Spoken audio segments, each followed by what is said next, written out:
everyone, and welcome to another episode of Book HQ. So I haven't been around for a while because I'm on holiday visiting my parents, and there was a whole bunch of visiting madness going on, as usually is the case when you go on vacation. So yeah, that's why you see that my background is different. I'm in my childhood bedroom. Yes, that is a creepy clown up there, but I've never really thought it was creepy because I've had it pretty much all my life. Moved from house to house with it, so whatever. Okay, so today, as I promised in my last video, I'm going to be talking about powers. And I'm really excited to talk about this because I absolutely love it, both in comic book and the TV series. So I discovered it on the TV series, and then when I started watching the second season, I got really impatient to find out what happens. So then I went back and I bought the comic book. And then I started reading through them, and I love the comic books. And so I'm just going to talk about the things that I like and the differences, I guess, between the comic book and the TV series adaptation. Maybe talk a little bit about like the history of the comic and a little bit about the storyline. So it's a comic book that's created by Brian Michael Bendis and Michael Avon Oeming. So Bendis is the writer and Oeming is the artist, and they both of them like have a gauntlet of accomplishments. Big comic book titles behind their names. Bendis did the Ultimate Spider-Man, the Avengers, X-Men, Miles Morales, Elektra, Daredevil, the Secret Origins of Jessica Jones. And actually, like the TV series adaptation, when I first started watching it, kind of reminded me a little bit of the Jessica Jones series, which I was also watching. So I wasn't like super surprised to find that out. And then Oeming has done Bulletproof Monk, Judge Dredd, Daredevil, Catwoman, like a whole bunch of others. So they know what they're doing. So it was first published by Image Comics from 2000 to 2004 before moving to Marvel, and then at Marvel it's published under the imprint Icon Comics. So it's a crime noir. It's kind of edgy, dark, really good story that follows the life of a superhero named Diamond who's lost his powers, and his like regular name or his government name is Christian Walker. So it follows him and his partner Dina Pilgrim. And so Christian Walker, after being a superhero, ends up working for the Powers Division, which is a division in the police department that deals with like criminals who have superpowers.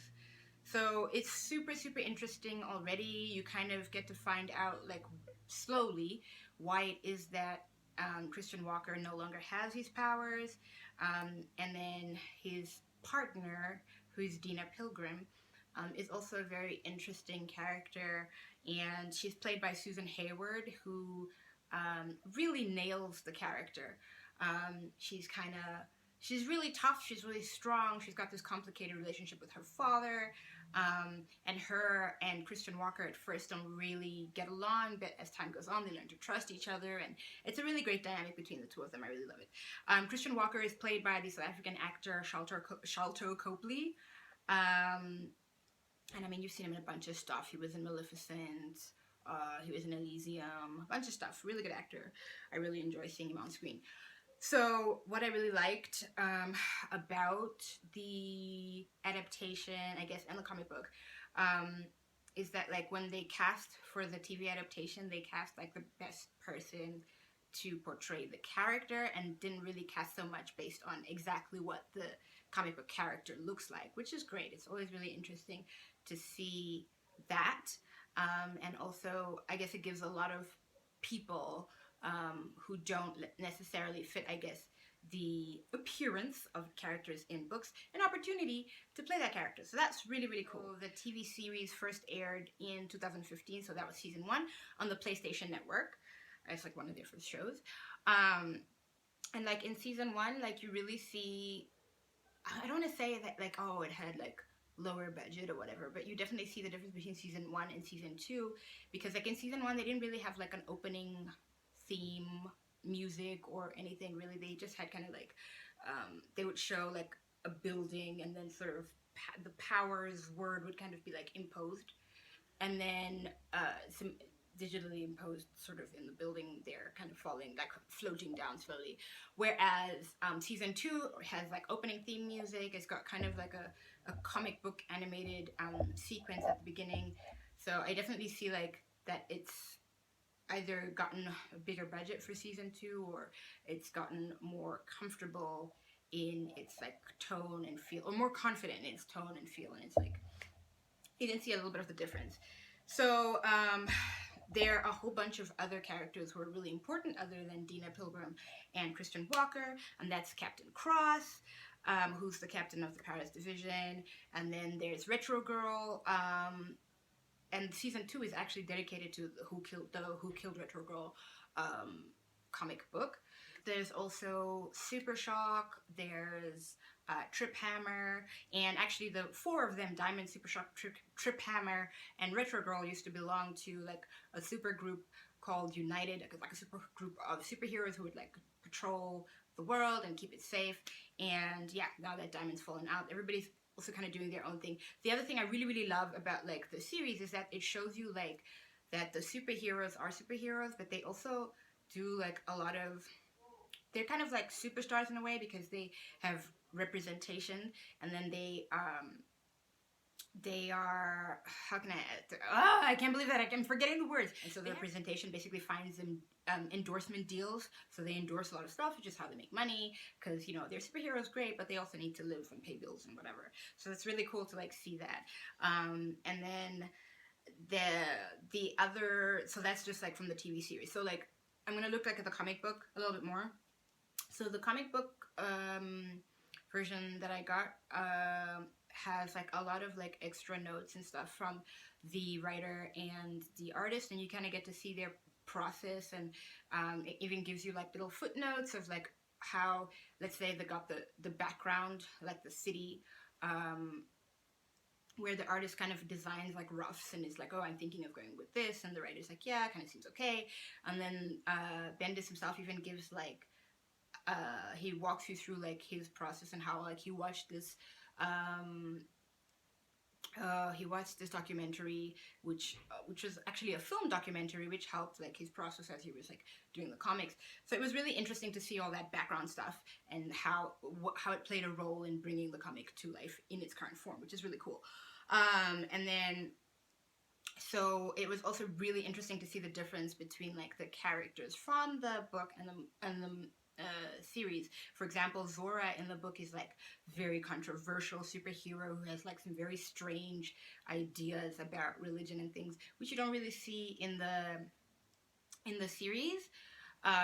Or maybe it's still coming, I don't know, there's only been 2 seasons, but you know, so it was really interesting to see the difference between those 2 characters, and also to see the difference between Trip Hammer in the comic book and Trip Hammer in the series, because Trip Hammer in the comic book is really more like he's like a giant robot, very robotic, and whereas in the series he's like, at first I thought like, oh, he's just like a regular person who had a terrible accident and is missing limbs because of it, and that's why he wears like the robotic armor, which is where he gets his power from. But I think it's more that his superpower is that he's super intelligent, and despite the fact that he had that setback, that physical setback, he could create something that still enabled him to be super useful or functional, even to the point where he could be part of the superhero group. The other interesting thing was also the meaning of chaotic chic, which is like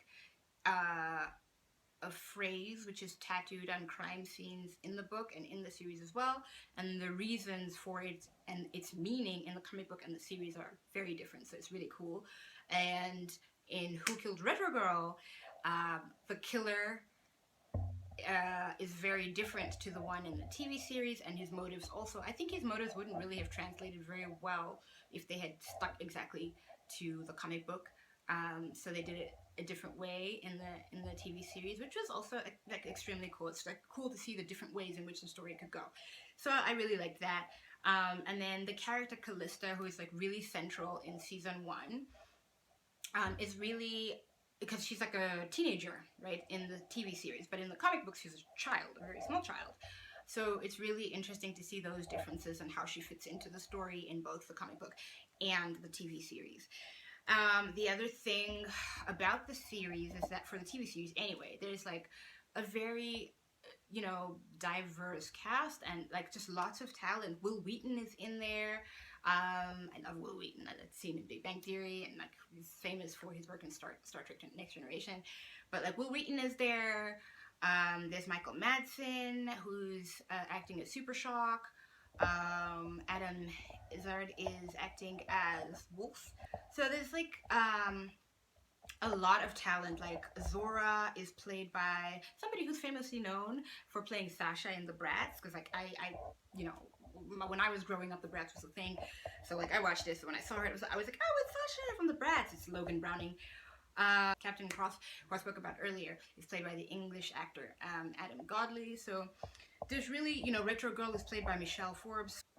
There's really quite a lot of, you know, big names and good talent in the series, in the TV series. Aside from that, the music too for the series is so good. You know, like there was Sinobose with Hard Time. There's Catch Me. There's just so many like really great songs. Like a big part of enjoying the TV series is also that like the music that they use really suits I guess the feel of the episode and just like the emotion and like what's going on. I really love it. I remember, I think for the last episode, the finale of season 1, the score was Warm Shadows by Fink. It was great. I was just like, this is perfect. This ended exactly the way it's supposed to be. It's a fantastic show, and the writing and the animation from the series is really great as well. So yeah, I hope to see them and to like get to know the cast. Like when, you know, like at Comic Cons, it would be great to see them on a panel and talking about things. That's basically my thoughts on Powers, the comic book, and a little bit about it, and a little bit about Powers, the series. So I don't know if anyone else is out there watching Powers and thinking it's cool or not cool. I don't know. It would be interesting to hear your views. So yeah, leave me a comment below. If you like this video, like it, share it, you know, and follow me also on all my other social places, please, if you enjoyed this. But yeah, so that is the roundup. That's Powers. And yeah, join me next time for another episode of Book HQ. Just a quick reminder for my book competition, the Narinhi giveaway book competition. I'll be announcing the winner on the 11th of September, so look out for that. I'm hoping that I'll be able to go and do like a little vlog of me like either sending the giveaway gift or going in person to give the giveaway gift to the winner. But I'll definitely be announcing winner here on Book HQ. So yeah, look out for that. And there's a little bit more about my book also below with the other links. Thank you again for watching, and have a fantastic time. And from me, bye-bye.